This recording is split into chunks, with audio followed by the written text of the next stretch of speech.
ዘንግ ይዛ አንድ ሴት ጦርነት ታቆማለች። ስለዚህ ያሉን ነገሮች በሙሉ በቴክኖሎጂ ደረጃ በፍጥነት ሎካላይዝ ማድረግ። ቁጥራችሁ የምትሰጡኝ መድፍና ጥይት ሲያልቅ ልትይዙኝ ነው፣ እጄን ልትይዙኝ ነው። ኢትዮጵያን ኤርላይንስ ቢዝነስ ክላስ ውስጥ ስትገቡ ቡና የሚቀርብላችሁ አሁን በነገርኳችሁ ሴራሚክ ሸክላ ነው።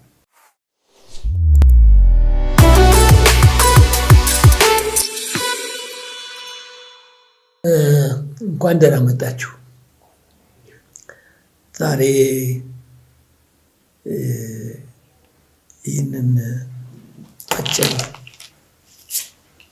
የጋዜጣዊ መግለጫ እንበለው ወይም የፕሮግራም ማስተዋወቂያ ልናደርግ የፈለግንበት ዋናው ምክንያት በሚቀጥለው ማክሰኞ በ13 በ2 ሰዓት ተኩል ጀምሮ በአዲስ አበባ ዩኒቨርሲቲ በኔልሰን ማንዴላ አዳራሽ የሀገር በቀል እውቀት ለዘመናዊ ስልጣኔያችን ያለው ፋይዳ ወይም የሚኖረው ፋይዳ ምን ይመስላል የሚል ጥናታዊ ጽሑፍ በዩኒቨርሲቲ ምሁራን ይቀርባል። ይህን አስመልክቶ አንዳንድ ማስታወሻዎችንና የዛ ፕሮግራም ዋና ዓላማ ምን እንደሆነ ለመግለጽ ነው እናንተን የጠራናችሁ። ጥሪያችንን አክብራችሁ ስለመጣችሁ በእጅጉ እናመሰግናለን። ባለውለታችሁ ነን። ጉዳዩ የኛ ጉዳይ ብቻ አይደለም። በእኛ ግምት ይህ የሀገር በቀል እውቀት ጥያቄ የመላ ኢትዮጵያ በተለይም ደግሞ የትውልዱ በተለይም ደግሞ በዚህ ህይወት ውስጥ ላለን ኢትዮጵያውያን በጣም አስፈላጊነቱ ይሰማኛል። በሀገር በቀል እውቀት ያልታነጸች ሀገር ስልጣኔዋ ይቆረቁዛል፣ ባህሏ ይወድማል፣ በአጠቃላይ ህልውናዋም ጭምር ጥያቄ ውስጥ ይገባል እና ከዚህ ለመውጣት የሚቻለው የሀገሪቷን የስልጣኔ መሰረት ሀገር በቀል እውቀት አድርገን ከተራመድን ብቻ ነው እና ይሄ ደግሞ ለኢትዮጵያ ብቻ ሳይሆን ለብዙ ለታደጉ ሀገሮች በተለይም እንደነ ጃፓን፣ ቻይና፣ ኮሪያ ለመሳሰሉ ላሳዩን ትልቅ እድገት ህንድ አንዱ መሰረት ሆኖ የተነሱበት ዋናው ዓላማ የሀገር በቀል እውቀት ስለሆነ ይህንን ኢትዮጵያ ውስጥ እንዴት እንትከል? የተበላሸ ነገር አለ። ያን የተበላሸ ነገር እንዴት ብናርመው ይሻላል? መሰረታዊ የሆነ መልስ ልናገኝ የምንችለው እስከማን ነው የሚለውን በህብረተሰቡ ውስጥ ትንሽ ስሜት እንዲኖር፣ አመለካከት እንዲኖር ለማድረግ ነው ይህን ፕሮግራም የዘረጋ ነው። እንደ አጋጣሚ ሆኖ ይህ ፕሮግራም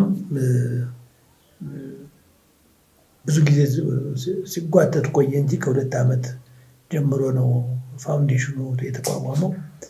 ግን እንደምታውቁት በሀገሪቷ ውስጥ በነበሩት ውስብስብ ሁኔታዎች ብዙ ለመራመድ አልቻልንም። አሁን ጀምረነዋል።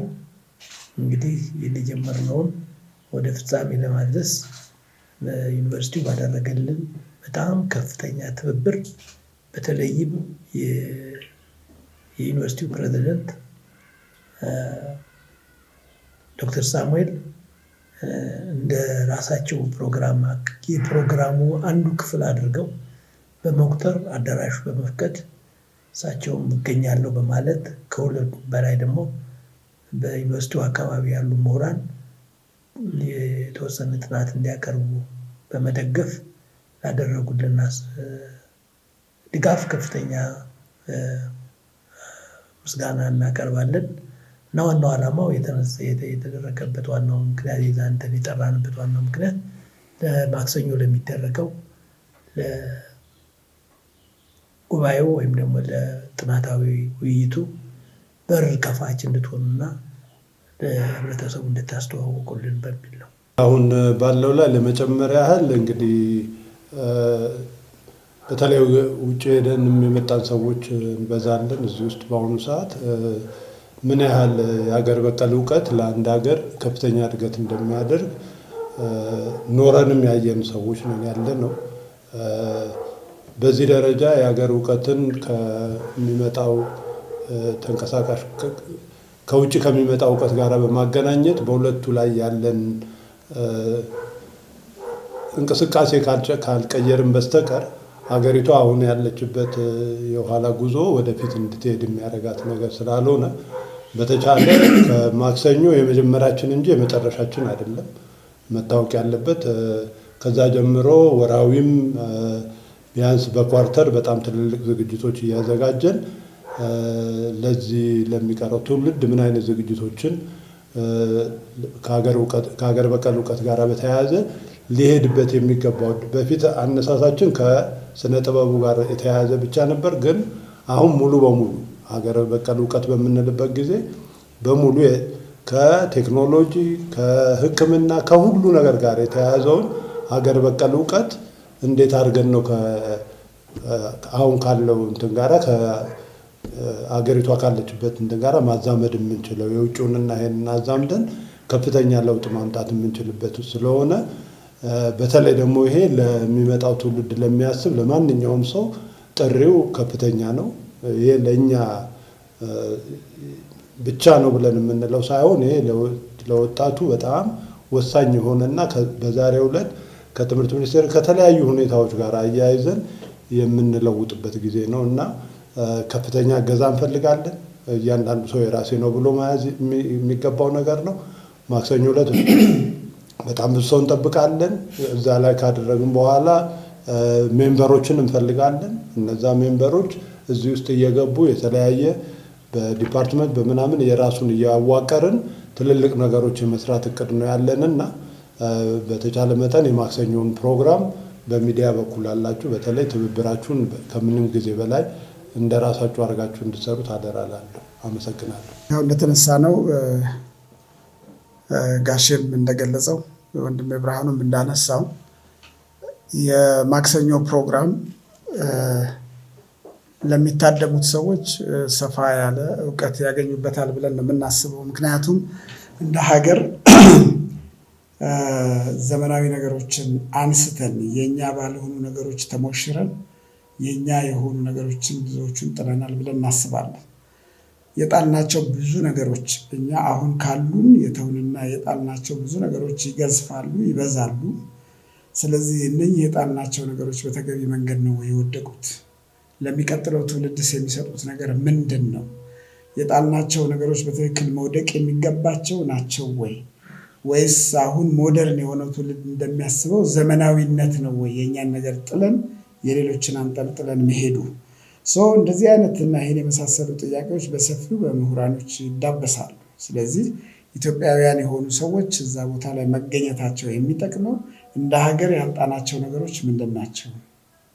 ያጣናቸው ነገሮች አትራፊ ናቸው ወይስ በማጣታችንስ ምክንያት ምን ተጎድተናል? የሚሉ ነገሮችን በሙሉ ለማካተት ስለሆነ ኢትዮጵያውያኖች እንደ ዜጋ ያጣናቸውን ነገሮች እንደ ሀገር የወደቁብንን ነገሮች ለማንሳት እንድንችል ታስቦ የተደረገ ጥሪ በመሆኑ ሁሉም ኢትዮጵያዊ የከሌ ሳይባል የተማረ ያልተማረ ሳይባል ኢትዮጵያዊ በመሆኑ ብቻ የወደቅንባቸውን ዘመኖች የወደቅንባቸውን እውቀቶች መልሰን ለማየትና ለመዳበስ እንድንችል በትልልቅ ምሁራኖች የተጠኑ ጥናቶች የሚቀርቡበት በመሆኑ ኢትዮጵያውያኖች ከያሉበት ቦታ እዚህ አዲስ አበባ ዩኒቨርሲቲ ውስጥ ተገኝተው እነኚህን ፕሮግራሞች ከኛ ጋር እንዲካፈሉ ለመጋበዝ የተደረገ ነገር ነው። አመሰግናለሁ። እሺ፣ የኔ ጥያቄ ምንድነው የሀገር በቀል እውቀት ባለመጠቀማችን ያጣነው ነገር ምንድን ነው? ብንጠቀምስ ምንድን ነው ማግኘት የምንችለው ነገር የሚለው እሱ እሱን ጥያቄ እፈልጋለሁ። ከዛ ውጭ ደግሞ ይህን ፕሮግራም የሚያዘጋጀው የጋሽ አያሌው የስነ ጥበብ የአደራ በጎ አድራጎት ድርጅት ነው እና ድርጅቱ እስካሁን በፊት ምን አይነት ስራዎችን ሰርቷል? ድርጅቱ እስካሁን ድረስ አንደኛ ራሱን በማደራጀት ነው ብዙ ጊዜ የቆየው። እንደምታውቀው የሀገር በቀል እውቀትን ወደ ኢትዮጵያዊ ሕይወት መመለስ የሚለው ቀላል ጥያቄ አይደለም። ጋንዲ የህንድን የ400 ዓመት የቅኝ ግዛት ባህል ወደ ራሱ ለመመለስ የከፈለውን መስዋዕትነት ያው ብዙዎቻችሁ ታውቃላችሁ። በጣም ከፍተኛ መስዋዕትነት ነው የከፈለው። በጣም በርካታ ህንዳውያን ያውም በምንም ተአምር ለሚደረግባችሁ ችግር፣ ዱላ፣ ጥይት ሳትንበረከኩ መልስ ሳትሰጡ፣ ለዚያም ሲመታችሁ ቀኝ ጎናችሁን ሲመታችሁ ቀኝ ግራ ጎናችሁን ስጡ በሚል መፈክር ያንን ያለ ህይወት ከፍሎ ነው ዛሬ ህንድን ለባህሉ ያበቃት።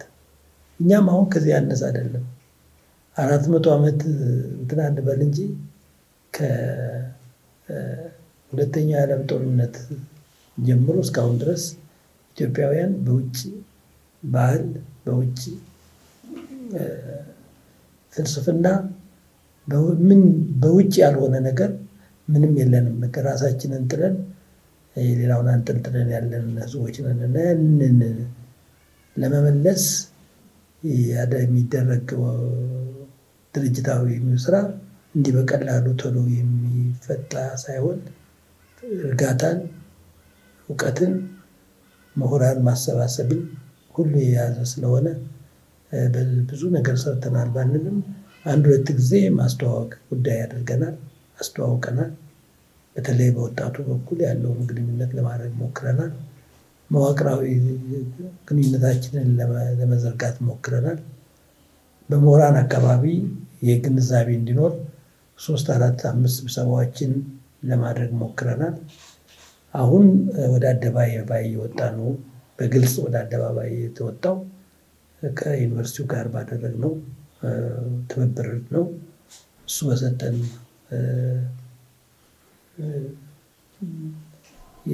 የአዳራሽ እና የሞራል ድጋፍ ነው አሁን ወደ አደባባይ በቀጥታ ለመውጣት የሞከርነው እና ቅድም ብርሃኑ እንዳለው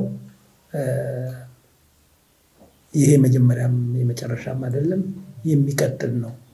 ሊቀጥል ስለሚፈለግም ጥንቃቄ ባለው መንገድ ነው ለመስራት የፈለግነው እና ባለፈው ብዙ ሰርተናል ማለት በጣም ያስቸግራል። ራሳችንን እያደራጀን ነበር የቆየነው። እንደ ሀገር ምን አተናል የሚሉ ነገሮችን ካነሳን በርከት ያሉ ነገሮችን ለህብረተሰቡ በሚቀጥለው ማክሰኞም ብዙ የምናነሳቸው ይኖራሉ። ግን ለአሁን እንኳን ለመንደርደሪያ ብናነሳ ኢትዮጵያውያኖች ብዙ ጊዜ የላሊበላን፣ የአክሱምን የተለያዩ ነገሮች ከኔና ከእናንተ ዘመን በፊት የነበሩ ሰዎች ስለሰሯቸው ነገሮች ደጋግመን የምናወራበት ነገር አለ። እኔን እጅግ የሚያስገርመኝ ግን እሱ አይደለም። ዛሬ በ21ኛው ክፍለ ዘመን ዓለም በተለያዩ አጉሊ መነጽሮች፣ ያው በአማርኛ ስለምናገረው አጉሊ መነጽሮችን ተጠቅሞ ኮከቦችን መቁጠር ባልቻለ ዘመን የእኛ ኢትዮጵያውያኖች ቅድም አያቶቻችን ወይም ከነሱ የቀደሙት አያቶቻችን ኮከቦችን መቁጠር ብቻ አይደለም፣ እድሜዎቻቸውን መገንዘብ፣ ትንሿንና አዲሷን ኮከብ መርጦ ማውጣት፣ ከዛ በኋላ ደግሞ መሰየም የቻሉት ኢትዮጵያውያኖች ናቸው። ይሄ ዓለም የሚመሰክረው ትልቅ ሀቅ ነው። እነኛ እውቀቶች የት ሄዱ ዛሬ? እንዴትስ በዛ ዘመን በኔክድ አይ የኔና የእናንተ አያቶች እነኝህን ከዋክብቶች መቁጠር ቻሉ? በዛ ጊዜ መቆጠሩ አይደለም የሚያስገርመኝ፣ ከዛ ጊዜ በኋላ አሁን ነው በኢትዮጵያ አቆጣጠር ሊሆን የሚችለው 2018 or 19 አዲስ ኮከብ ዓለም ያገኘው። በዚህ ሁሉ ዘመናዊ መሳሪያ ታግዞ ናሳ አዲስ ኮከብ ያገኘው አሁን በዚህ ዘመን ነው። የእኛዎቹ ግን በዛ ዘመን ውስጥ እንዴት ቆጠሩት፣ እንዴት ቀመሩት፣ እንዴት ውስጥ ሆነው ደጋግመው እንደሚመጡ ሰሩት የሚለው ነገር በጣም እኔን ያስገርመኛል። ዛሬ ያ እውቀት የት ሄደ? የዓለም አርክቴክትስ በሙሉ አኪሬሲውን በተመለከተ እጅግ በአድናቆት የሚናገሩትን የላሊበላ ሐውልት በአሁን ሰዓት በምንድነው በዘመናዊ የመለኪያ መሳሪያዎች እየተለኩ የሚሰሩ ህንፃዎች እንኳን 100% አኪሬት መሆን አልቻሉም። ይህን አሁን ጉግል አድርገን ማየት እንችላለን። በዛ ዘመን እነኚህ ሰዎች እንዴት ሊሰሩት ቻሉ? አሁን ያለው የ21ኛው ክፍለ ዘመን ቴክኖሎጂ መኖሪያ ቤቶችን እንኳን በዛ ልክ አኪሬት አድርጎ መስራት አልቻለም። እንደዚህ አይነት ቴክኖሎጂዎች የነበረው ህብረተሰብ ዛሬ ያንን ነገር በጉልህ አጥቶታል በአደባባይ። አንደኛው የሚያስገርመኝ ጥያቄ ነው። ሁለተኛ የአካባቢ ግብርና መራቆት አሁን ካያችሁት ማለት ነው። በዛ ዘመን የነበረው ባህላዊ የአፈር ጥበቃ፣ በዛ ዘመን የነበረው የውሃ አሰባሰብ፣ በዛ ዘመን የነበሩትን ምርትን እያቀያየሩ የመዝራት መሬቱ ህይወት እንዲኖረው የማድረግ ነገር ዛሬ ዘመናዊ በሆነ የአርቲፊሻል ማዳበሪያዎች በመጠቀም መሬቶቻችን በአብዛኛው ባዶ የሚያመርቱት ነገር በሙሉ የተዛባ እንዲሆን አድርገናል። የጤና አጠባበቅ ስርዓታችን ሀገራዊ በመሆኑ ለሚገጥሙን የተለያዩ ችግሮች ከጓሮ በሚቀጠፉ እጽዋቶች ብቻ መዳን የምንችል የነበር ሰዎች የእኛን ነገር እርግፍ አድርገን የምዕራባውያኖችን መድኃኒቶች አንጠቀም አይደለም፣ በመጠቀም የእኛን ትልልቁን እውቀት ሜዳ ላይ ጥለነዋል። ቻይናን ያያችሁ ሰዎች ወይም ቻይናን የጎበኛችሁ ሰዎች ብትመለከቱ እንደኛ ከበደ ፋርማሲ፣ አለሙ ፋርማሲ በሚል የምዕራባውያኖች መድኃኒት ብቻ ነው የተጠራቀሙ። ቻይና ውስጥ ትልቁ ሕክምናቸው ያጠነጠነው በባህል ሕክምና ላይ ነው። በባህል ሕክምና ላይ እኛ ግን ያንን የባህል እውቀታችንን ቀዳሚ የነበረውን እውቀት አርግፈን ጥለን ዛሬ በውጭ መድኃኒቶች ነው የራሳችንን ሕክምና የምናደርገው። ሌላው የአእምሯዊ ንብረት ባለቤትነትን እንኳን የአእምሮዊ ንብረት ባለቤትነት አለማየታችን፣ የኛ የሆኑ ነገሮች ሌሎች ወስደዋቸው ሌሎች ተጠቅመውባቸው የነሱ አድርገው በሚያቀርቡበት ዘመን ይሄ ትውልድ የእሱ የሆኑትን ነገሮችን የመጠበቅ አቅም እንኳን የለውም። ያ የሆነበት ምክንያት ምንድን ነው ብለን እንኳን አልተመራመርንም። የኛ የሆኑ ነገሮችን የጣልንበት ምክንያት ምንድን ነው ብለን እንኳን አናይም። የባህልና የማንነት መጥፋት አይደንቲቲ ክራይሲስ ብለን የምንለው የባህልና የማንነታችንን ማጣትን ከዚህ ይመጣል። ለምን እኛ የምናየው እስከዛሬ የነበሩት የኛ ማንነቶች በሙሉ የኋላ ቀርነት መገለጫ አድርገን ነው የምናያቸው። የምዕራብ አለባበሳችን እርግፍ አድርገን ትተን የምዕራባውያኖችን አለባበስ ነው የምንለብሰው። ለምን? ለእኛ ስለተመቹን ብቻ ሳይሆን ዌስተርናይዝድ የሆንን የሰለጠንን መስለን ለመቅረብ ነው። የእኛ ግን ከነሱ ቀድሞ የነበሩ ነገሮች ናቸው። የእኛን አጉልተን ማውጣት ትተን የነሱን በመሳብ ራሳችንን እየጎዳን እንደ ትውልድ ራሳችንን እንደ ሀገር የነበሩንን ትልልቅ አሴቶችና አሁን ቅድም የጠቀስኳቸውን ነገሮች እነኛን እውቀቶች ጥለን የእኛ ኢንዲጂኒየስ የሆነው የእኛን ማንነት ሀገራዊ የሆነውን እኛን የሚመስለውን እኛን ተኮር የሆነውን እውቀት ጥለን በሌሎች እውቀት ላይ የተንጠላጠልንበት ምክንያት ምንድን ነው የሚሉትን ለመዳበስ የሚጠቅሙን ነገሮች ፎርወርድ ለማምጣት አእምሯችንን በሰዎች በሌሎች ሀገሮች ቅኝ ውስጥ ከማስቀመጥ ማንነታችን ሀገራችን ከነኚህ ቅኞች ውጭ ናቸው ከኛ በቀደሙ አባቶች ጥበቃ ምክንያት። በእኛ ግን እንዝላልነት የእኛ የሆኑ እውቀቶች ሁሉ ከኛ ተሰርቀው ሄደው የእነሱን እየገለበጥን የምናመጣበት ምክንያት ቋንቋ ከነ አልፋቤቱ ያለን ሰዎች አሁን የላቲን ወርዶችን እየገዛን ማንነትን ከማራገፍ በላይ የላቲን ወርዶችን ለማጥናትና የላቲን ወርዶችን ለመማር ነው እየሄድን ያለነው። እኛ ግን ከሰው በፊት ቀድሞን 3 ዳይሜንሽን እና ፕላስ ነው ብለን የምናምነው መግለጽ የሚችል በየትኛውም ባለም ቋንቋዎች መተርጎም የሚችል ምሉ የሆነ የቋንቋ ባለቤቶች ከውጭ ካላመጣን ስልጣኔ ያለ የማይመስለን ደረጃ ላይ ያለን። ዋይ ለምንድን ነው እንደዚህ ሆነ የሚለውን ነገር የምንመረምርበት ወጣቱ ትውልድም የነገውን ማንነቱን በደንብ ፈትሾ የሚጠቅሙና የማይጠቅሙትን ለይቶ በራሱ ወይም የራሱ በሆነ ነገሮች የሚዋብበትን ነገር ለማምጣት ታስቦ የተደረገ ነገር ነው ብዬ አምናለሁ።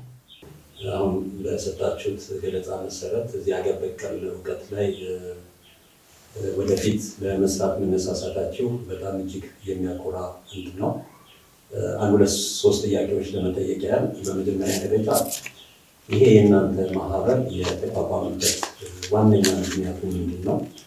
ሁለተኛ ደግሞ ለህብረተሰቡ ግልጽ እንዲሆን በራሱ ሀገር በቀል እውቀት ስንል ምንድን ነው? ሶስተኛ ጥያቄ ደግሞ እንግዲህ ሀገራችን ምድረ ቀደምት ነች፣ የ3000 ዓመት ታሪክ ያላት ናት። ይህን ታሪካችንን ጠብቀን ያሉንን የሀገር በቀል እውቀቶች ወደፊት ማምጣት ባለመቻላችን ያጣናቸው ነገሮች አሉና ይህንን ለማስቀረት ይህንን ያሉ ችግሮችን ለማስቀረትና ለመቅረፍ ምንድን ነው ያሰባችሁት? ሌላው ደግሞ እንግዲህ የኢትዮጵያን የትምህርት ታሪክ ለማየት እንደሆነ ከውጭ የተቀዳ ምንም ጥያቄ የለው። ስለዚህ ይህን የእኛን የሀገር በቀል እውቀት ወደፊት ለማምጣት አንደኛ ስቴክሆልደሮች አሉ ከዚህ ጋር የተያያዙ። ለምሳሌ ትምህርትን ብንወስድ ከውጭ የተቀዳም ቢሆን አይ ቲንክ የህንድ ካሪኩለም እና ካልተሳሳት የህንድና የእንግሊዝን ካሪኩለም ነው የምንከተለው እና የጉዳዩ ባለቤት ደግሞ ትምህርት ሚኒስቴር ነው። ስለዚህ እዚህ ሀገር በቀል እውቀት ጋር ላይ ከትምህርት ሚኒስቴር ጋር ያላቸው ግንኙነትስ ምንድን ነው? ይህን ወደፊት ለማምጣት ይህን በማለት ነው። አመሰግናለሁ። በአንድ ቃል የሚተረጎም አይደለም። ሰፋ ያለ ግንዛቤ ያለው ነው። ቅድም ግርማ ጠቀስ አድርጎታል።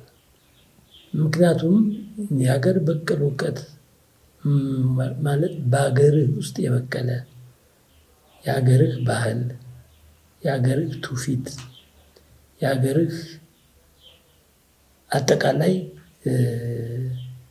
ግንዛቤ ይህንን ሁሉ የያዘ ነው ሀገር በቀል እውቀት ስንል። ሀገር በቀል እውቀት የማይገባበት ቦታ የለም። በስነ ጽሁፍ ይገባል፣ በስነ ስዕል ይገባል፣ በታሪክ ይገባል፣ በፖለቲካ ጭምር ይገባል እና በግብርና ይገባል፣ ቅድም እንዳለው በሕክምና ይገባል። በሁሉም ነገር ገብቶ በሀገር በቀል እውቀት ላይ የተገነባ እርሻ፣ በሀገር በቀል እውቀት ላይ የተገነባ ፖለቲካ፣ በሀገር በቀል እውቀት ላይ የተገነባ የሀገር ሰላም መገንቢያ እርቀ ሰላም፣ በሀገር በቀል እውቀት ላይ የተገነባ ሁሉ ነገር ማለት ይቻላል ሰላምን ሊያመጣ የሚችለው ይሄ ነው ብለን ነው እኛ የምናምነው። ስለዚህ ሀገር በቀል እውቀት ማለት የአንድ ሀገር የእድገቷ መሰረት ማለት ነው። እስር ላይ ያለ መሰረት ማለት ነው።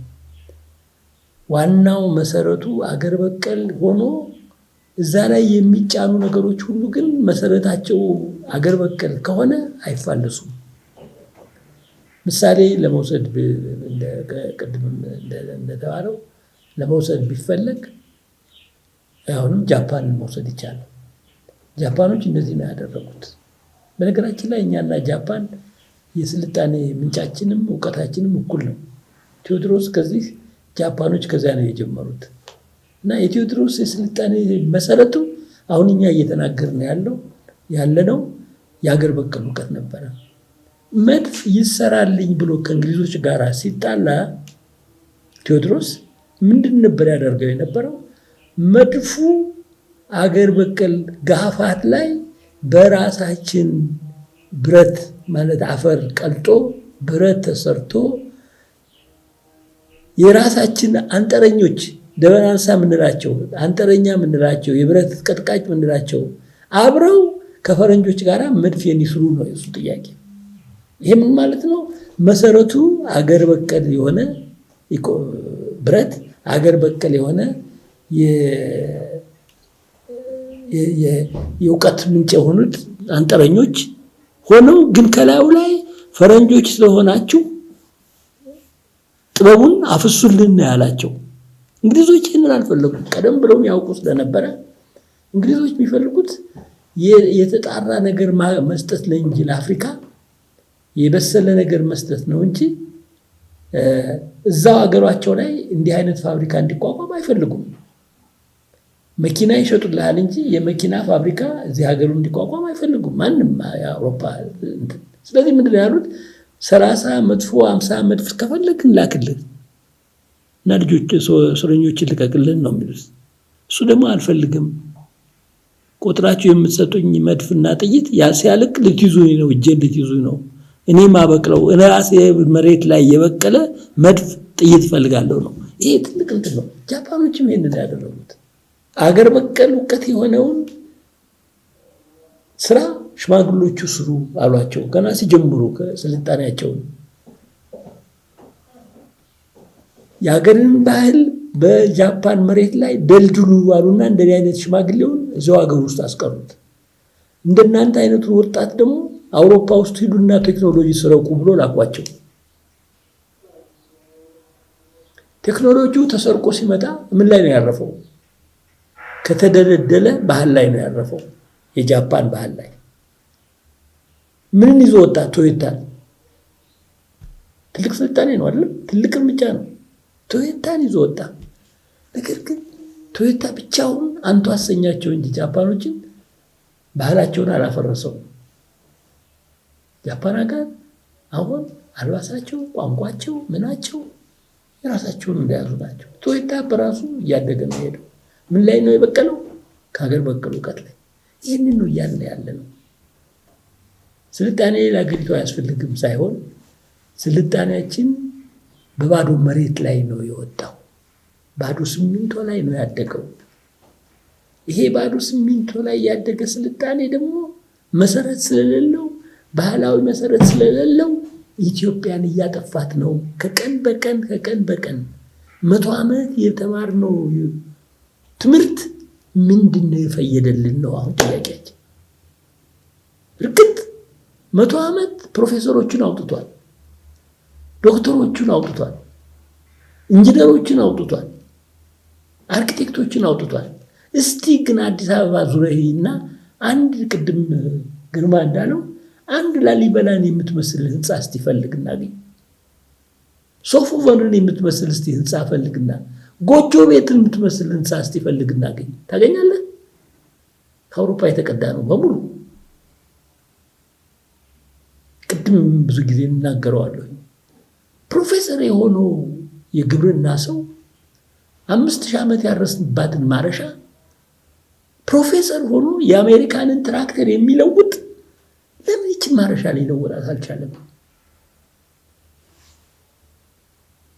ኢትዮጵያዊ ባይሆን ነው። ኢትዮጵያን ባይወድም ይወዳታል። ግን እንዴት ያችን ማረሻ 5000 ዓመት የታረሰችባት ማረሻ እንዴት አንድ እርምጃ እንኳን መራመድ አቃታት? ይህን ነው የምንጠይቀው። ይሄ የሆነበት ምክንያት ይሄ ፕሮፌሰር መሰረቱ ምን ስለሆነ ነው? በሀገር በቀል እውቀት ላይ ያልተገነባ ዘመናዊነትን ስለያዘ ነው። ስለዚህ አገር በቀል እውቀት ማለት የአንድ ሀገር የአንድ ታዳጊ ሀገር መሰረት መደላድል፣ ማንኛውም ነገር የሚበቅልባት ማለት ነው። ፖለቲካው፣ ኢኮኖሚው፣ ካልቸሩ፣ ሁሉም ነገር። አለበለዚያ ግን ምንድነው የሚሆነው? አሁን እኛና እናንተ እንዳለ ነው። አሁን ከመካከላችን የሀገር ባህል ልብስ ለብሶ የመጣ ማንም የለም አይደል? ይሄ ግን እኛ ባህል አይደለም። እያንዳንዷ የለበስናት ልብስ የውጭ ከረንሲ ነች። የእኛ ሽመና ግን ከዚህ የበለጠ ሊያመጣ አይችል ነበር። ይህን ፕሮግራም ስንጀምር የተወሰነ በተለይ አንድ ግለሰብ አብሮኝ የነበረ ሰው ብዙ ነገሮችን አሰብን። ያለፉት አባቶቻችን ትልልቅ፣ በጣም ትልልቅ በዓለም ደረጃ ስማቸው የገነኑ የጥበብ ሰዎች አልፈዋል በኛ። እነዚህ ደግሞ ኢትዮጵያን ሳይሆን ዓለምን ሊለውጥ የሚችል ሀሳብ ሁሉ ያላቸው ናቸው። እንደኛ በትንሹ የሚገመቱ ሳይሆኑ እና እነዚህ ሰዎች ይህን ጉዳይ በውስጣቸው ቢኖርም አውጥተው ተግባራዊ አድርገው እንደ አንድ መንቀሳቀሻ መሳሪያ አድርገው አላሳዩንም። እና ይሄ ነገር ወደፊት እንደዚህ የሆነ በወሬ ደረጃ እየተወራ ማለፍ አለበት ወይ የሚለውን ጥያቄ ስናነሳ ምናልባት ባለው የስነ ጽሁፍ መስክ ስምህ ስለሚታወቅ ስም ስላለህ የሚል አይነት እንትን ፈጥረው ለምንድን ነው በአንተ ስም አንድ የሆነ የሀገር በቀል እውቀት እንቅስቃሴን የሚያሳይ አንድ እንትን ለምን አናቋቁምም? የበጎ አድራጎት ድርጅት ለምን አናቋቁምም? በአንድ በኩል ይህንን የሀገር በቀል እውቀትን ጉዳይ ለህብረተሰቡ ለማስረዳት አመቺ ይሆናል። በሌላ በኩል ደግሞ በዚህ ጉዳይ ላይ ለሚለፉም ወጣቶች በስነ ጽሁፍ፣ በቲያትር፣ በስዕል፣ በሌሎችም መስኮች በሀገር በቀል እውቀት ላይ ተመስርተው ለሚያካሂዱት ስራ እውቅና መስጠት የሚችል ብናደርገውና ይህንን ነገር ወደ ፊት ብንገፋው ይሻላል ከሚል ከቁጭት የተነሳ ሌሎቹ ሳያደርጉልን ስለቀሩ ስለሄዱ ስላለፉ ምናልባት በህይወት እያለን ደግሞ ካለፍን በኋላ ደግሞ ልናቋቁመው ቢችል ደግሞ ማን ነው የዚያን የሰውየውን ያህል ጥረት የሚያደርግ ከሚለው አንጻር ተነስተን ነው ይህን እንትን ለማቋቋም የቻልነው። ቅድም ብርሃኑ እንዳለው በእኔ ስም እንዳይሆን የሚል ትልቅ እንትን ነበረ፣ ክርክር ሁሉ ነበረኝ። ብዙዎቻችን በዚህ ተስማምተን ነበረ። ለምን ፐርሰናላይዝድ የሰው እንዳይመስል፣ ይሄ የሀገር ጥያቄ ነው፣ የትውልድ ጥያቄ ነው እና ይህን የትውልድ ጥያቄ በአንድ ሰው ስም ላይ መሰየሙ አግባብ አይደለም የሚልም ውይይት አድርገን ነበረ። ግን ለጊዜው እንዲህ ይሁንና እየጠነከረ በመሄድበት ጊዜ ያን ጊዜ ስሙን በቦርድ ተሰባስበን ልናሻሽለው እንችላለን የሚል ስምምነት ላይ ደርሰን ነው ለጊዜው በእኔ ስም እንዲሆን የተደረገው እና ዓላማው ቅድም እንዳልኩት ኢትዮጵያንና ሕዝቧን በተለይም ትውልዷን ከጥፋት ለማዳን ከባህል ወረራ ለማዳን ግሎባላይዜሽን አሁንማ ከዛ የሚባሰ የከፋ ነገር መጥቶብናል። ከዛ ለማዳን ኢትዮጵያን ያለው አማራጭ ወደ ባህላችን መመለስ ነው። ወደ ባህላችን ጉያ ውስጥ እሱ ውስጥ ከገባን ነው ልንድን የምንችለው።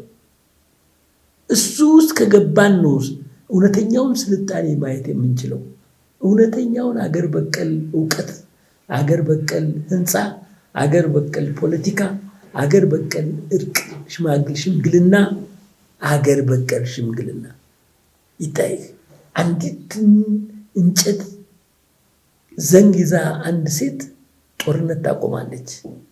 አደስንቄ ይሄን አልተጠቀምንበትም። ዛሬ ችቦ ሙሉ ሳር ይዘው ጋሞች ታላቅ ጦርነት ያቆማሉ። ይሄን አልተጠቀምንበትም። ጆካ ውስጥ ዋርካ ውስጥ ፖሊስ እና ፍርድ ቤት አያስፈልገንም እስከ ማለት ድረስ ያደረሱ ሽማግሌዎች አሉ በጉራጌ ህብረተሰብ ውስጥ። ይሄን አልተጠቀምንበትም። ዛሬ ለእርቀ ሰላም ኬኔዲ ላይብራሪ የምንሮጥ ሰዎች ብዙ ናቸው። እርቀ ሰላም ለማምጣት ኬኔዲ ላይብራሪ ገብተን ፈረንጅ የጻፈልንን እንዴት መታረቅ አለብን የሚለውን ስንጎነፍን የምንሉ ሰዎች ቀላል አይደለንም። አይደለም እንዴ? ከዚህ እንዴት ነው የምንወጣው? ከዚህ ለመውጣት እንዲህ አይነት ድርጅት ቢያንስ የዚህ እንኳን ቪክቲም ብሏል። ራሴ የዚህ ቪክቲም ነኝ። ማናችንም በዚህ እንትን ውስጥ ያለፍነ ሰዎች ነን። ከዚህ እንኳን ራሳችን ነፃ ላወጣ እንደ ጋንዲ ለመናዘዝ እንዲህ አይነቱ ነገር መስራቱ ይህን የመሰለ እንትን የሚያቋቋሙ ምናልባት ጆሮ ላለው ሰው በር ላለው ሰው በር ሲንኳኳ ይሰማል የሚል ጥያቄ ስላለን ነው። ምንድነው እንግዲህ አሁን ያለንበት ዘመን ዲጂታል ዓለም ውስጥ ነን ያለነው። ግሎባላይዜሽን አለ፣ ድንበር ተሻጋሪ ባህሎች አሉና በተለይ አሁን በኢትዮጵያ የወጣቱ ቁጥር እንደሚበልጥ ግልጽ ነው። ስለዚህ ይሄ የዲጂታል ዓለም እንቅስቃሴና ግሎባላይዜሽን በተመለከተ በዚህ ሀገር በቀል እውቀታችን ለማስቀጠል የራሱ የሆነ ተግዳሮት ይኖረዋል ብዬ አስባለሁ። ተናግሬዋለሁ። በቴክኖሎጂ ደረጃ እንደውም አሁን አንተ የምትለው ቃላቱን እንደውም በዚህኛው ቃላት ሲገለጽ ሎካላይዜሽን እንላለን። ምክንያቱም አሁን ብዙ የምሰሙት ነገር አለ። የባሰ ዴንጀር እየመጣ ነው። አርቲፊሻል ኢንተለጀንስ AI ምናምን ይባላል፣ ቻት ጂፒቲ ምናምን ትሞክሩታላችሁ ይገባኛል። ግን አንድ ነገር በሚጠየቅበት ጊዜ ቻት ጂፒቲ መልስ የሚሰጠው በቀጥታ አሜሪካና አውሮፓ ያሉ ሰዎች ላይ በተጠና ጥናት ላይ ያለ ነገር ነው። ለኢትዮጵያዊ የሚሆን ጥናት አይደለም። ያንን እንትን የሚሰጣችሁ በቴክኖሎጂ ደረጃ ለምሳሌ እኛ ምንድነው ሎካላይዝ አድርገን ቻት ጂፒቲን ወደ የሚከፈልበት አለ። ከተከፈለ እኔ ወደ ኢትዮጵያዊነት የመቀየር አቅም አለ። አሁን የኛ ወጣቶች ሎካላይዝ አድርገው ወደፊት ኢትዮጵያዊ የሆነ ሰው ሰርች ሲያደርግ በኢትዮጵያ ኮንቴክስት እንጂ አሁን የኔን የብለድ ወርክ ለምሳሌ የደም ሪዛልት ወይም ደግሞ የሐኪም ምርመራ ወረቀት ይዤ ዝም ብሎ ቻት ጂፒቲ ላይ ባስገባውና ሎካላይዝ በሆነ ባስገባው የሚሰጠኝ ሪዛልት ሌላ ነው። ሪዝኑ ምንድነው ከተባለ ያ የሚያየው የነጮቹን ነው። ኖርማሉ የኛው የሚያየው ሎካል የሆነው የጥቁሮችን የኛን የብዙዎቹን ንባብ እያየ የሚሰራ ነው። ስለዚህ የመጀመሪያው ነገር እንደውም ፓራሌል ይዘነው የምንሄደው ዋናው ከዚህ እንትን ጋራ ቴክኖሎጂውን ወደ ሎካል ማምጣት። ዳታዎቻችን አሁን ውጭ ናቸው እኮ ያሉት በብዛት። ብዙ ሰው ሰርች የሚያደርገው ጉግል ነው ያለው አይደል? ኢትዮጵያ ውስጥ ባለስልጣኑ ምናምን የምትሉት በሙሉ ጉግል ማለት ኤኒ ታይም የፈለገው ስለ ኢትዮጵያ የፈለጉትን ባለስልጣን ዳታ ኮሌክት አድርገው ማውጣት ይችላሉ። ችግር የለባቸውም። ስለዚህ ሎካላይዝ ማድረግ ማለት የመጀመሪያው ነገር ነው። ባንኮቻችን ዶላር እንደውም በጣም በትልቁ ተረፍን የምለው ባንኮቻችን ዳይሬክት ዶላር ትራንዛክሽን የላቸውም እንጂ በሳይበር በአንድ ሳምንት ውስጥ የዶላር አካውንት ቢኖረን ባዶ የሚቀርበት የሳይበር ችግር ነው ያለው። ስለዚህ ያሉን ነገሮች በሙሉ በቴክኖሎጂ ደረጃ በፍጥነት ሎካላይዝ ማድረግ እነዚህ ነገሮች ከአንደኛው ካሉት ውስጥ በየሜዲሲኑን ካያችሁት የኛን ወስደው ነው እነ ፋይዘር ምናምን የምትላቸው የኛን ቅጠል በጣሽ ምናምን ብለን የሰደብነውን ግዕዝ ላይ ያለውን እያጠኑ ነው እነሱ የሚሰሩት። እሱን መመለስ እንዴት እንችላለን ነው። ስለዚህ ወደ ሎካል ማምጣት ያንን ደግሞ ቤዝ ላይኑ የሚማሩትን ተማሪዎች ቅድም እንደውም አንደኛውን ያነሳው የነበረው ጥያቄ ከትምህርት ሚኒስቴር ጋር የሚኖረን ግንኙነት ምን ይሆናል የሚል ነገር አንስተ ነበረ። እሱ ካሪኩለም ላይ ቶሎ ካልሰራ እንግዲህ ሁሉንም ነገሮች ፓራሌል እየያዝን እየሄድን በትምህርት ቤት ደረጃ በካሪኩለም ደረጃ ከመንግስት ደረጃ በፖሊሲ ደረጃ በቴክኖሎጂ ደረጃ ደግሞ የተወሰነ እንትኖችን እያዋቀርን የራሳችንን ዕውቀት በሎካል ማስተናገድ የምንችልበት ነገር መፍጠር ይኖርብናል። በዚህ ደረጃ ይውትሱ ለምሳሌ የቻይናዎችን ስልጣኔ ስንመለከት ቻይናዎች በየሰው ሀገር ይሄዳሉ። ህብረተሰቡ በጣም የሚፈልጋቸውን ነገሮች ያጠናሉ። ከዛ በኋላ ተመሳሳይ ነገር ኮፒ አድርገው ይመጣሉ። ኮፒ አድርገው ሲመጡ አንዱን ምሳሌ ልስጥህ። አራግፈው በአንድ ጊዜ የጣሉት ቡና የኛ ባህል ነው። የቡና መጠጫ እቃዎች፣ ጀበናዎች የኛ ባህል ናቸው። ወደ ኢትዮጵያ ሲመጡ ቀድሞ ያጠኑት እሱን ነው። ጀበናዎችን በሴራሚክ ሰርተው በነጭ ሴራሚኮች እላያቸው ላይ እዛ ቅድም እንደምታዩቸው የእኛን የጥለት ዘንባባዎች አስቀምጠው ለእኛ መልሰው ይሸጣሉ። ሀገራቸው ስላሉት ወጣቶች የስራ ዕድል ፈጥረው እኛን ግን ከባህል ያስወጡናል። የእኛ ፖትሪስ ምንድን የሚባለው የእኛ ሸክላ ሰሪዎች ሸክላ አያመርቱም ኤኒሞር። ስለዚህ የነበራቸው እውቀት በዛ በሸክላ ላይ የጠበቡ ሸክላዎች ላይ ቅርጽ የሚሰሩ ምናምን የሚያደርጉ አንበሶችን የሚስሉ እዛ ላይ ማለት ነው። ለሸክላ ውበት የሚጨነቁ ሰዎች ከስራ ውጭ ሆነዋል። በሴራሚክ ገዢዎቻቸው ማን ናቸው? እኛ ነን። ለምን? ነጭ ስለሆነ የጸዳ ያማረ ብለን የራሳችንን ጥለን። አይ ኦልዌይስ እኔ ትራቭል ሳረግ ከዚህ በፊት የምጠቀመው ኢትዮጵያ ኤርላይንስ ነው። ኢትዮጵያን ኤርላይንስ ቢዝነስ ክላስ ውስጥ ስትገቡ ቡና የሚቀርብላችሁ አሁን በነገርኳችሁ ሴራሚክ ሸክላ ነው። ፍላግ ካሪየር የሆነው የኢትዮጵያን ኤርላይን የእኛን ባንዲራ ተሸክሞ ከሀገር ሀገር የሚዞር ኢትዮጵያዊ የሆነውን የሸክላ ጀበና ይዞ መሄድ ያሳፍረዋል። ወይም ለነሱ ኮንቪኒየንስ የሆነው ያ ነጭ ያማረ ነገር ብለው የሚገምቱት የቻይና ሴራሚክ ጀበና ነው። በዚህ ምን ያህል ትውልድ ነው ከስራ ውጭ የምናደርገው? ከሰዎች ቀድመን የሰራነው ጀበና ነው። ብንረቅበት እኛም እኮ የተሻለ እናደርገዋለን። እኔ ቻይና ናንቻንግ የሚባል ሀገር ሄጄ የሸክላ ጥበባቸውን ብታይ ጭቃ እያቦኩ የሚሰሩት እነኛ አሁን የምታያቸውን ሴራሚክ በመንግስት ደረጃ ተደግፈው ነው የሚሰሩት።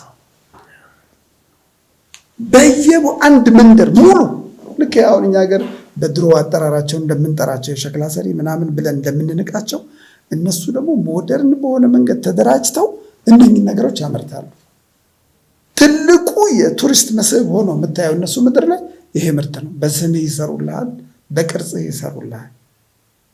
እኛ ግን ተረባርበን ባለማወቅ፣ በማወቅ ብቻ ነው፣ በማወቅም ሊሆን ይችላል። በባለማወቅ ግን የከሰርነውን ኪሳራ ነው ቅድም ላሳይ የፈለግኩት። ነምበር 1 ነምበር 2 ሸማኔዎቻችን የሚያመርቱትን ልብስ ተጨንቀው በእጆቻቸው የሚጠልፏቸው ጥልፎች፣ ሀገርኛ የሆነው እውቀት፣ ይሄ ካባዎች ላይ ሰዎች ላይ በወርቀ ዘቦ በምናምን ጠልፈን የምንሰጣቸው ነገሮች ዛሬ እነሱን ለማጥፋት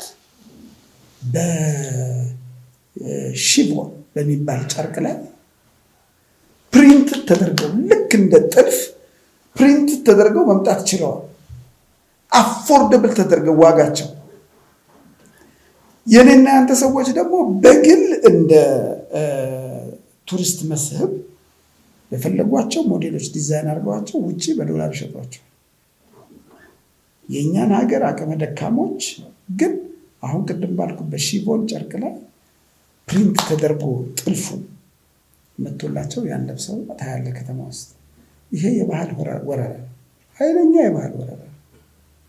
ድሮ እኛ ሀገር ውስጥ ለረጅም ጊዜ ማገልገል የሚችሉ ዘንቢሎች ነበሩ። ኤኮ ፍሬንድሊ የሆኑ ዘንቢሎች በሳጠራ በዘንባባ በምናምን የሚሰሩ ተጠቅመህባቸው ስትጥላቸው ለመሬት ጥቅም የሚሰጡ ናቸው። እነዚህ ነገሮች ሲበሰብሱ ማለት ነው። እነኛን አራግፈን ጥለን ፕላስቲክ ህይወት ውስጥ ገብተናል። ሞደርን የሆኑ የቀለሉን ፕላስቲኮች ውስጥ ዛሬ ደግሞ በመንግስት ደረጃ ፕላስቲክ አያስፈልግም እንላለን። እነኚህ ግማሾቹ በማወቅ ግማሾቹ ባለማወቅ ማለት በማወቅ ስል ደሊብሬትሊ እነኚህ ነገሮች ከኛ እንዲወጡ ከውጭ እኛ ጋር የመጡ ሰዎች የእነሱ ሸቀጥኛ እንድንቀራመጥ አድርገው እያዘጋጁን ያሉበት ነገር ነው። እነዚህ ነገሮች መከላከል እንድንችል የእኛ የሆኑት ነገሮች ቅድም እንዳልኩት ጠቃሚነታቸው ብዙ ስለሆነ በጥቅማቸው ብንሄድ፣ ይሄን አውቀው የሚያደርግ አካል ካለ ያላወቀውን ኃይል በማሳወቅ ማንነቱን እንዲጠብቅና እንዲከላከል ለማድረግ እንድንችል ተብሎ የታሰበ ነገር ነው ብዬ ነው የማየው። በማክሰኞ የምሁራኖች ጥናት እነዚህ አሁን ያልናቸው ነገሮች የሚዳሰሱበት ቦታ ላይ በመገኘት ብዙ ኢትዮጵያውያኖች ባለማወቅ የጣልናቸውን የምናነሳበት፣ ጠቃሚነታቸውን የምናይበት፣ ደሊብሬትሊ ደግሞ እኛን ከባህል ከእውቀት ውጭ ሊያደርጉን የዘመቱብንን ቅድም ጋሼ እንዳለው የባህል ወረራ፣ ቀስ ያለ የባህል ወረራውን የምንዋጋበት አይነተኛ መንገድ ነው ብዬ አምናለሁ። ይሄን ለማለት ነው። ምንድን ነው ከዚህ ለመውጣት ምን መደረግ አለበት የሚለው እኔ 2 ነገሮች ነው የሚታዩ። 2 አንደኛው የመንግስትን ልብ አራርቶ ወይም መንግስት ጉዳይ ነው ብሎ አስቦበት የሀገር በቀል እውቀትን የትምህርት ስርዓት ከኪንደርጋርተን እንዲጀምር ስርዓተ ትምህርቱን ማሻሻል፣ የማንኛውም የስርዓተ ትምህርት መነሻው የብሔር ብሔረሰቦች አገር በቀል እውቀት እንዲሆን ጫና ማድረግና እርምጃ መውሰድ አንዱ ትልቁ እንትኑ ይመስለኛል። ይሄ ከሆነ እኛና ከዚህ በኋላ አያልንህን ወደ አገር በቀል እውቀት መመለስ በጣም አስቸጋሪ ነው የሚሆነው። በጣም ይናገረዋል እንጂ ሁነው ብትለው ሊሆነው አይችልም። የተማረው ትምህርት እስካሁን የጻፋቸው ጽሁፎች፣ የህይወቱ አካል ያደረጋቸው ቤቶች፣ ስራዎች፣ ጠቅላላ አካባቢዎች በጠቅላላ ይህንን ሰው ወደ ሀገር በቀል እውቀት ሊመልሱት አይችሉም። ስለ ሀገር በቀል እውቀት ግን መለፍለፍ፣ መናገር፣ ራሱን ምሳሌ አድርጎ መጮህ ይችላል። አያሌው ሙላት ሼክስፒርን ያውቃል፣ ፑሽኪንን ያውቃል፣ እማሆይ ገላነሽን አያውቅም እያለ መናገር ይችላል። ግን እማሆይ ገላነሽን ለማወቅ ቅኔ ቤት ሄዶ መማር ግን ከእንግዲህ በኋላ የሚችል አይመስለኝም። ብዙዎቻችንም ያለብን ችግር ይሄ ይመስለኛል። ቢያውቅም ብቻውን ሊያደርገው አይችልም። ስለዚህ መሰረታዊ የሆነ ለውጥ ለማምጣት በወጣቱ ትውልድ ላይ የሀገር በቀል እውቀትን መሰረት ያደረገ በብሔር ብሔረሰቦች ላይ የተገነባ ባህል ላይ የተገነባ የትምህርት ስርዓት መገንባት አለበት የሚል አንድ አቋም አለኝ። ይሄ ካልሆነስ ነው። ይሄ ካልሆነ ደግሞ የሁላችንም ጸሎት ጋንዲን ኢትዮጵያ ውስጥ እንዲያወጣ ማድረግ። ማህተማ ጋንዲ ለንደን የተማረ ምሁር ነው፣ ታውቃላችሁ። ከራባት አስሮ ነው እንትን ውስጥ የገባው፣ ህንድ ውስጥ የገባው ሀገሩን ሊያይ ባህሉን ሊያይ። ግን ህንድ ከእንግሊዝ የበለጠ ከእንግሊዝ ከኦክስፎርድ ዩኒቨርሲቲ ነው እንግዲህ ሄደው ሰው አይደለም፣ ከኦክስፎርድ ነው። አገሩ ሲገባ ግን ከእንግሊዝ የበለጠ እንግሊዝ ሆኖ የጠበቀው ማለት ነው የህንድ ህዝብ ነው። ውስኪ ይጠጣል፣ የእንግሊዝ ዳቦ ይበላል፣ የእንግሊዝ ቋንቋ ይናገራል፣ የእንግሊዝ ካባ ኮትና ሱሪ ይለብሳል። ያንን ለመመለስ ነው ያን ያህል መስዋዕትነት የከፈለ እና እንዲህ አይነት ሰው ምናልባት ኢትዮጵያ ውስጥ ከወጣ ሊመልሰን የሚችለው አንዱ ይሄ ነው ነው። ሶስተኛው ኢትዮጵያ አሁን ያለችበት ትልቁ ኃይል እኔ የሚመስለኝ ያለንበት ምክንያት፣ የቆምንበት ምክንያት፣ ህልውናችን ያለበት ዋናው ምክንያት 80% የኢትዮጵያ ህዝብ ገበሬ ስለሆነ ነው። 80% እኛ ብንሆን አልቆልናል። የምታውቀው ነው የምታዩት ነው። ስለዚህ ይሄ 80% እንዳይበከል ወደኛ እንዳይመጣ ጸሎት ማድረግ እና በአገር ባህሉ ጸንቶ እንዲቆይ መጸለይ አንዱ ትልቁ እንትን ይሄ ነው። በዚህ ላይ ተመስርተን በ13 የምናቀርባቸው የሚቀርቡት የጥናት ርዕሶች አንደኛው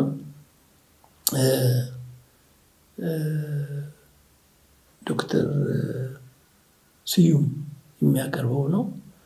ይኸውም ፊደል፣ ጽሁፍና ንባብ በሀገር በቀል እውቀት የሚል መሰረታዊ የሆኑ ጥያቄዎችን የሚያነሳ ነው እና ይሄ ሰው ይህንን ጽሁፍ የሚያቀርበው ከቁጭት ተነስቶ ነው። እነዚህን ትልቅ ፊደል፣ ጽሁፍ፣ ንባብን እንዴት አድርጎ ከራሱ ከኢትዮጵያዊ ህይወት ውስጥ እንዴት ሆነው እንደወጡ፣ ለምንስ እንደወጡ የሚያሳይ አንድ ጥናት ይቀርብልናል። ሁለተኛው ከባህር ዳር የመጡ አንድ የሀገር ባህል መድኃኒት ነው የሚባለው ሆስፒታል ድረስ ያላቸው እስከ ሆስፒታል ድረስ ያደረሱ ብዙ ሰዎችን የፈወሱ አባ ናቸው። እኒህ መነኩሴ የሀገር ባህል ሕክምና በኢትዮጵያ ውስጥ ምን ይመስላል፣ ምንስ አድርጎ እስካሁን ድረስ እንዴት ሆነን ቆየን የሚለውን ጽሁፍ ያቀርባሉ። በዚያም ላይ ውይይት ይደረግበታል። ሶስተኛው አይኤስ የኢትዮጵያን ስተዲስ ምሁር ነው። እሱ ደግሞ የባህላዊ የግጭትና የእርቀ ሰላም አፈታት በባህላዊ ዘዴ የሚል ጥሩ ጥናት ያቀርብልናል እና በእሱም ላይ ትልቅ ውይይት ይደረጋል ብለን ነው የምናስበው። ዋናው እነዚህ መነሻ ነገሮች ናቸው፣ አብስትራክት ናቸው የሚቀርቡት። ግን ትልቁ ነገር በእንትኑ ላይ የምናደርገው ውይይት በህብረተሰቡ ውስጥ ወይም በተሳታፊው መካከል የሚደረገው ውይይት በጣም በጣም ጠቃሚ ነው ብለን ነው የምናስበው። በዚህ ጉዳይ ላይ ሽማግሎችንና አዋቂዎችን ብቻ አይደለም የጠራነው፣ ትምህርት ቤት ተማሪዎችንም ጠርተናል።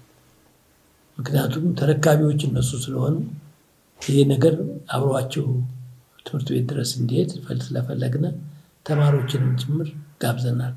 ምን ያህል ይመጣል የሚለውን አናውቅም።